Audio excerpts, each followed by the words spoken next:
City of Stevens Point Public Policy and General Government Meeting, recorded December 11, 2023. Public Policy and General Government Committee meeting is called to order at 6:06 p.m. And clerk, we don't have, is clerk calling? Carrie's online, yep. Okay, please call the roll. Fischler, Here. Emer, Here. Basant, Here. Kneebone, Here. Lang. He is coming online. It looks like he's having some technical difficulties. He booted out, and now he's coming back on. I would mark him as present. Yes, will do. Okay. Item number 2A is a license list for the secondhand jewelry, secondhand article, pawnbroker licenses for E-Way Sales and Pawn, 845 Akron Drive, Nakusa, operating at 3296 Church Street, Suite F, Stevens Point. And can we take these together or separate? Okay. And then I guess item 2B would be a temporary Class B beer, Class B wine license for Wonderful Water Run. And that's for the Wonderful Water Run on September 28th, 2024 at Piffner Pioneer Park at 1100 Crosby Avenue in Stevens Point. Is there a motion? Alder Plassance? I'll second. Seconded by Kiemer. Any comments from the committee? Okay. Hearing none, are there any questions or comments from the audience? Hearing none. All those in favor of approval, please signify by saying aye. Aye. Aye. Any opposed would be no. And items 2A and B have been approved. And then item number 3A is Point Aid on May 11th, 2024. And it looks like that's also being held at the band shell at Piffner Park. And that's May 11th from 2 p.m. to 9 p.m. And it looks like, from what I understand, the mission is to organize a nonprofit music festival featuring UWSP underground music scene with all proceeds going to a mental health charity. The goal is not only to raise awareness of the music scene, but also to give back to organizations that prioritize college students' mental health. And are there any, I noticed there's no police presence shown for here. Any concerns? Oh. Yes, and we Sitting over there.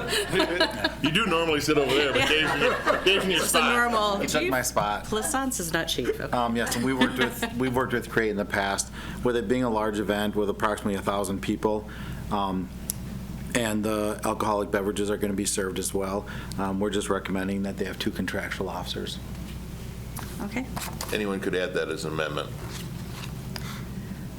Is there a motion?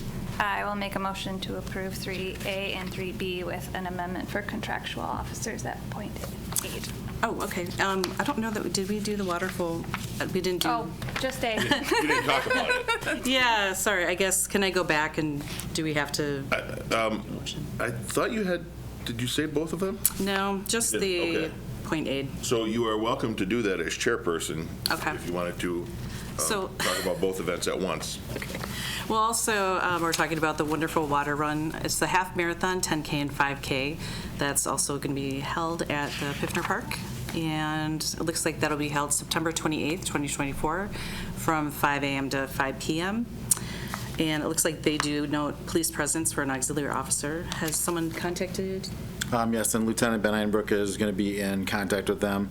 The concern last year was Division and 4th, and then Highway 66.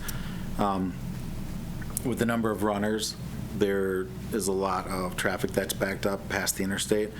So Lieutenant Ben Einbrook is going to work with them about getting some barricades and then detour signs for the time of the run. Roundabout should fix that. All right, so is there a motion for approval or denial of these events? Can I restate?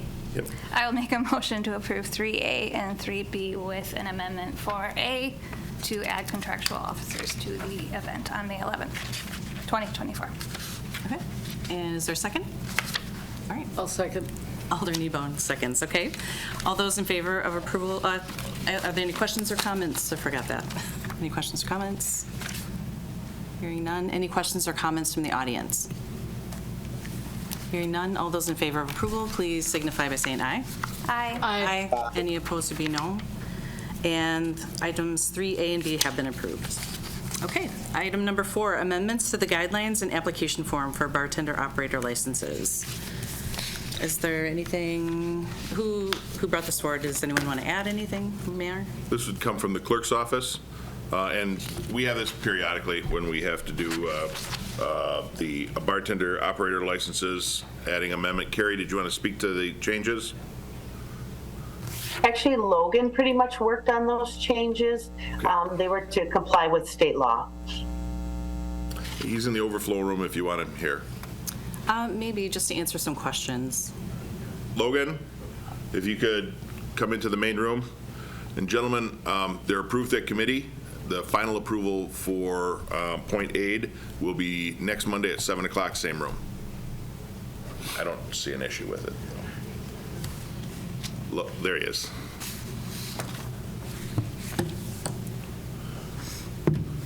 So, bartending license requirements. What would you like to know? Why? The question was why. Why the changes? So, there is a section of state law that governs employment and licensing discrimination on the basis of arrest or conviction record. And essentially what there is a blanket prohibition against that. And then here are the exceptions to that blanket prohibition. And the main one that I was addressing with these changes is that you cannot discriminate on the basis of, like I said, employment and licensing, this obviously being licensing, unless the content of an arrest or conviction record has like a close relationship with the actual licensed activity. Now, for example, say somebody was looking to be licensed as something that would involve being a fiduciary, like being a financial advisor or something like that, where you're actually actively managing people's money for them.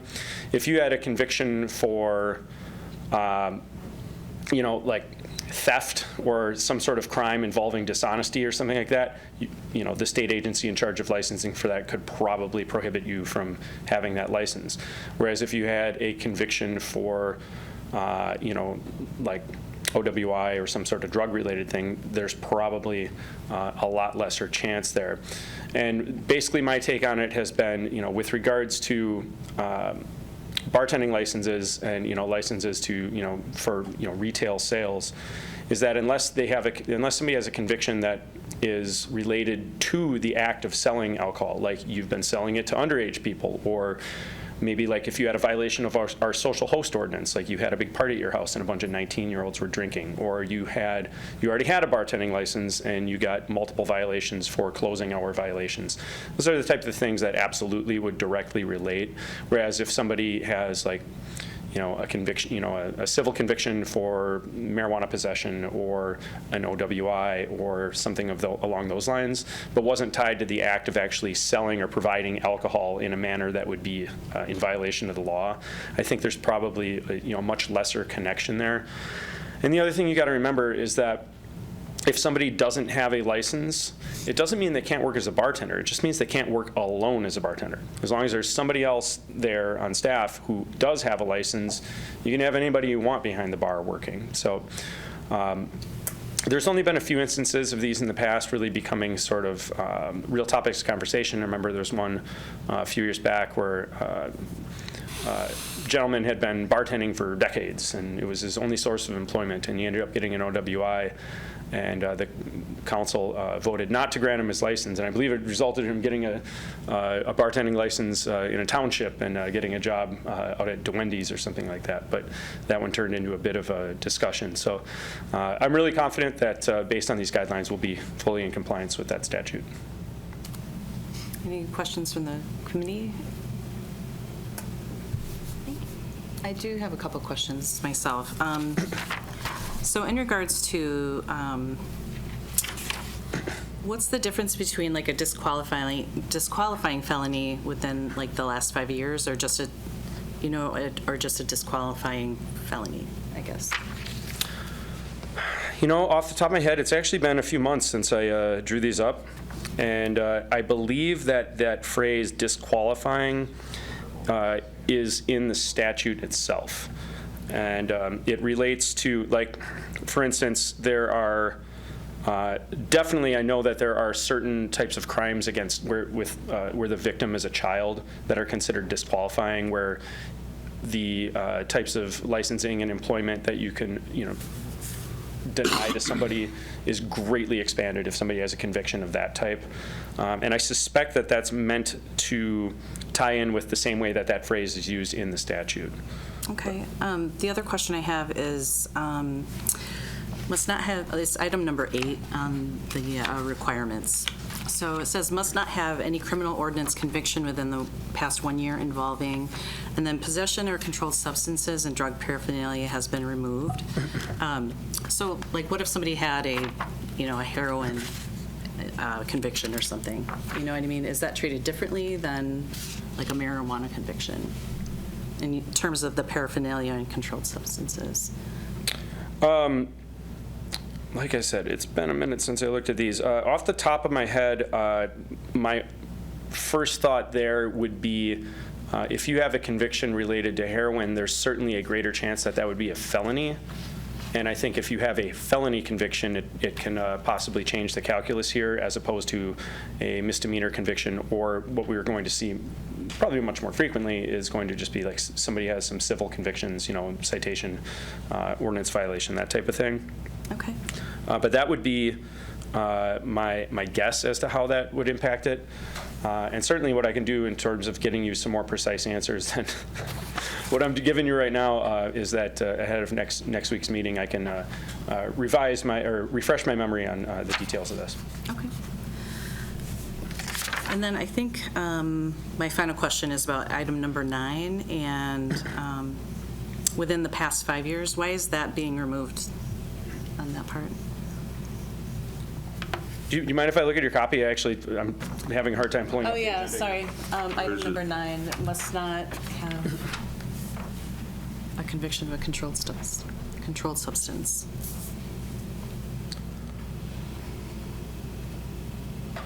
I don't see it as being removed. It's crossed out and So my question is just why was the 5 years dropped off? Yeah, but I don't see it as being removed. the last clause.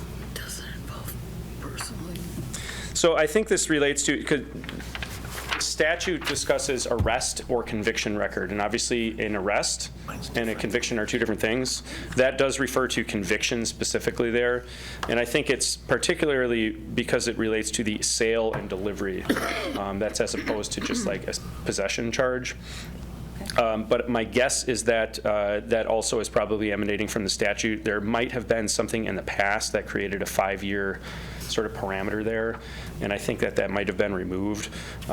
Or it was just something where it's like, you know, we have this sort of arbitrary timetable in there, and we're just taking it out. But again, I can get some more precise answers for you on these things, or for you on these for next week. Okay. Sounds good. Thank you. All right. Is there a motion on the table? Yes. I'll move to approve the changes. I'll second. Okay. Any opposed? Or, I'm sorry, any other questions or comments from the committee? It's been a long day. Okay. Hearing none, any questions or comments from the audience? Okay, hearing none. All those in favor of approval, please signify by saying aye. Aye. Aye. Any opposed would be no.